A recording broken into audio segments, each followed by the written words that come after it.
Chiar dacă știm cu toții că a copia este greșit, câteodată chiar nu avem altă soluție când vine vorba de un test sau un examen la școală. Oamenii sunt creativi și găsesc tot felul de modalități de a trișa. În episodul de azi, vă prezint cele mai inteligente metode de a copia la școală. Eticheta sticlei de apă.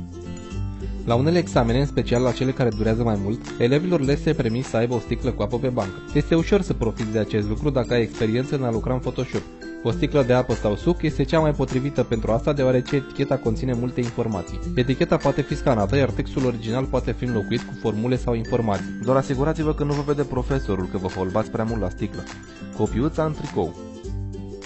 Această metodă funcționează cel mai bine în rândul fetelor, pentru că profesorul nu va putea să verifice de ce te totuiți în decolteu. Copiuța poate fi cusută pe interiorul tricoului sau bluzei, astfel încât poți citi răspunsurile doar uitându-te în jos. Telefonul ascuns. Purtatul unei bluze cu mânecă lungă sau hanorac în ziua examenului poate să dea rezultate. În timp ce profesorul nu e atent, scoateți brațul din mânecă și lasă-o pe masă ca și cum ți-ai odihnit brațul, apoi cu mâna cea liberă scoate telefonul și caută răspunsurile. Telefonul camuflat în calculator. Dacă ai un calculator vechi care nu mai funcționează sau nu te deranjează să-l strici, îl poți demonta astfel încât în carcasa acestuia să încapă telefonul, dar ai grijă să lași câteva butoane să pară că e calculator și să creezi spațiu pentru a căuta și citi răspunsurile de care ai nevoie. Metoda benzii de cauciuc. Ia o bandă groasă de cauciuc și folosește o carte ca să poți ține banda întinsă. Apoi scrie informațiile cu pixul pe aceasta, asigurându-te că scrii cât mai mic posibil. Atunci când vei scoate banda elastică de pe carte și aceasta nu va mai fi întinsă, nimeni nu își va da seama că ai scris pe ea, ci mai degrabă va părea că banda are colorat un model pe ea. Poți purta banda ca pe o brățară în timpul testului și când vei avea nevoie de răspunsuri, întinde banda și o să poți citi ceea ce ai scris pe ea. Copiuțe sub rochie.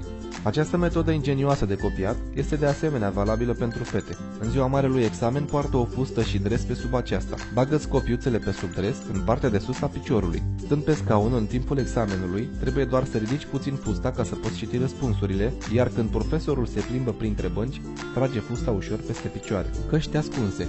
La niciun examen nu-ți va fi permis să stai cu căștile pe urechi. Dar dacă îți înregistrezi răspunsurile sau ai pe cineva care să ți le transmită, există o modalitate de a copia cu ajutorul lor. Bagă-ți căștile pe mâneca bluzei sau hanoracului până la capătul mânecii, apoi du mâna aproape de ureche ca să poți auzi răspunsurile fără a părea dubios. Plasture.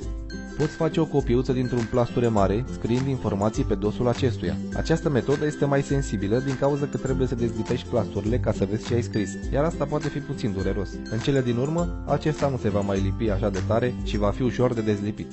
Copiuțe în pantofi. Asta poate să funcționeze doar dacă ai încălțăminte cu interior deschis la culoare. Umple cu text interiorul pantofului cât de mult posibil, iar în timpul examenului te poți descălța ca să poți citi ceea ce ai scris, însă va trebui să te asiguri că nu-ți put picioarele.